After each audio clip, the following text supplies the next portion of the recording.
What Happened Next by Tommy.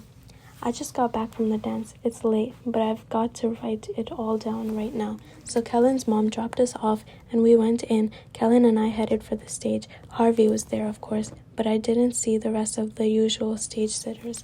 I looked out in the crowd of dancers for Sarah. Yup, there she was. I had actually been hoping she wouldn't come and I could duck the whole crazy mess.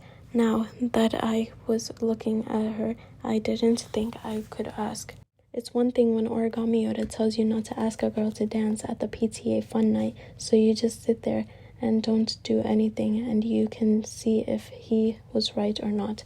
But it's another thing when Yoda says you should ask a girl to dance and you actually have to do it. That's not so easy, and it's even harder when there's another ORiGAMi YODA who admittedly sounds a lot more like Yoda, tells you that the girl hates you and laughs at you. But it's the hardest of all when you're standing there at the dance with some kind of terrible music blaring and a bunch of kids are jumping around in the middle of the cafeteria and you're leaning against the stage with a bunch of guys who have always been lurkers and have never asked a girl to dance and don't know how to dance, and there's Sarah bopping around with her friends, thank goodness not with any boys, and she's the cutest girl in the whole cafeteria by a million miles. And to do this you're going to have to walk out there and ask her in front of her friends, with all her friends watching from the side. Was I really going to do all that just because of a guy with a paper finger puppet said so? I decided not to do it. Then there was a break in the music and Sarah and her friends were just standing out there talking. Maybe I would go, I thought. Then the music started again and I thought I'd better wait. Go do it, said Kellen. To your doom you go, said Harvey's Yoda, but go you must. I decided to stall. Where's Dwight? I wanted to check with him one more time before I do it. I don't know where Dwight is, said Kellen, but check out the snack bar. We looked over at the snack bar. Lance and Amy were standing there talking and sort of bobbing along with the music. And look at that. Kellen pointed towards the center of the gym. It's Govando and Casey dancing. The world's gone mad, gasped Harvey. Look at the stage, man, said Kellen. It's empty except for us. We're the only ones left. Even Mike is dancing. I looked where he was pointing. With Hannah? How did that happen? What happened to her giant boyfriend? Was it possible? Could ORiGAMi YODA have changed life as we know it? And then came an event even stranger, an event no humans could have ever predicted. The crowd of dancers sort of partied, and there is the middle of it all was Dwight dancing with a girl. It was Caroline, the broken pencil girl. What the heck? Said Harvey, Kellen, and I at the same time. As you can guess, Dwight was a terrible dancer, but that didn't matter to Caroline.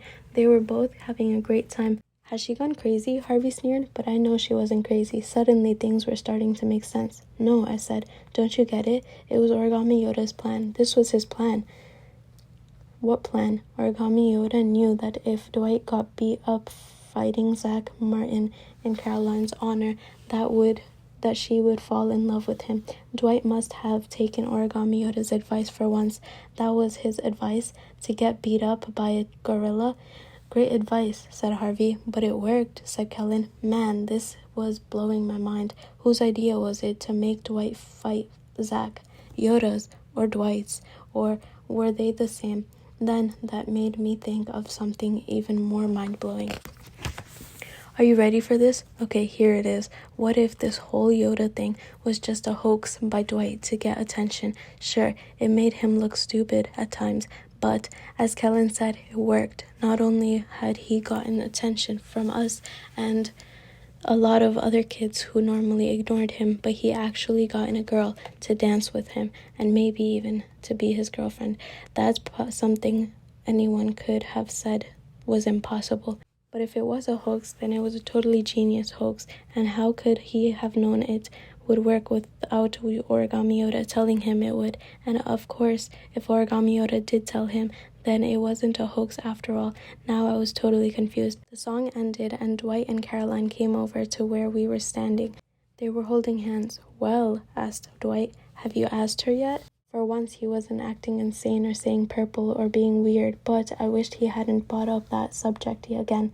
I was hoping everyone would forget about me asking Sarah. I was thinking about waiting for the next fun night, I said. Dwight let go of Caroline's hand, reached into his pocket, and pulled out ORiGAMi YODA. Still do you not believe? Said ORiGAMi YODA, shaking his little paper head sadly from side to side. Not believe? I hated to say that I did not believe, but everything that has ever happened to me in my life involving girls suggested that Harvey's Yoda was right, and that Sarah was going to say no in front of everybody, and everybody was going to laugh at me. Harvey would be laughing hardest and wouldn't stop for about 20 years. Plus, if it was all a hoax, then why should I listen to Yoda at all? Maybe Dwight just wanted to laugh at me too. But somehow I just didn't think it was a trick. Look how many people had listened to ORiGAMi YODA's advice and were actually having fun at a fun night. Somehow having fun at a fun night seemed even more impossible than a magic finger puppet. Maybe I was being stupid, but I did believe something was going on here that was bigger than a hoax, and I wanted to be a part of it, whether it was magic or luck or the force of whatever. And I decided that even if Sarah said no, I'd rather be on Dwight's side than Harvey's. Dwight is weird, but I guess I've started to like him, and I hated to let him down. Somehow, I didn't mind letting Harvey down at all. I'm going to do it, I said. Now I'm going to ask her right now. Harvey laughed, but Dwight gave me a big smile, and it almost looked like ORiGAMi YODA did too. You're really going to do it? Dwight asked. Yes, I said. Good then, let me tell you something, Tommy, Dwight said, and then he whispered in my ear, Yoda didn't need the force for this one. Yoda knows about this one because he asked about you about a week ago. She wanted to know if you like her as much as she likes you. What did you tell her? I whispered back. Well, Yoda told her to come to this dance and find out. I looked up. Sarah was looking at me, and Dwight. She smiled at me. Holy Jabba and Hutt, I didn't have time to think much about what all this meant as far as Yoda being real or not. I hopped off the stage. I started walking towards Sarah. It was like a dream. Everything was perfect. It was finally going to happen. Just one little problem, said Harvey. You don't know how to dance.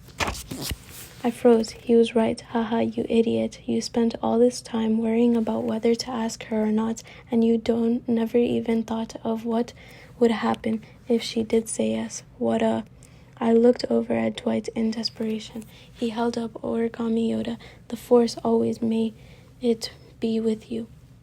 Just then, a booming voice rang out over the loudspeakers. Come on, everybody, let's do the twist. Then the song started playing. Most of the kids at the dance looked around like something smelled bad. They had no idea what it was. I'm not even sure they realized it was music. They sure didn't know how to dance to it. But we did. Before I knew it, we were all doing the twist. Dwight and Caroline, Casey and Covando, Lance and Amy, Mike and Hannah, even Rondella and Kellen. Can you believe it? And without me ever having to ask, Sarah and I were together, wiggling our knees and trying to do the twist while holding hands, which isn't easy, and laughing our heads off. Harvey's comment. No comment.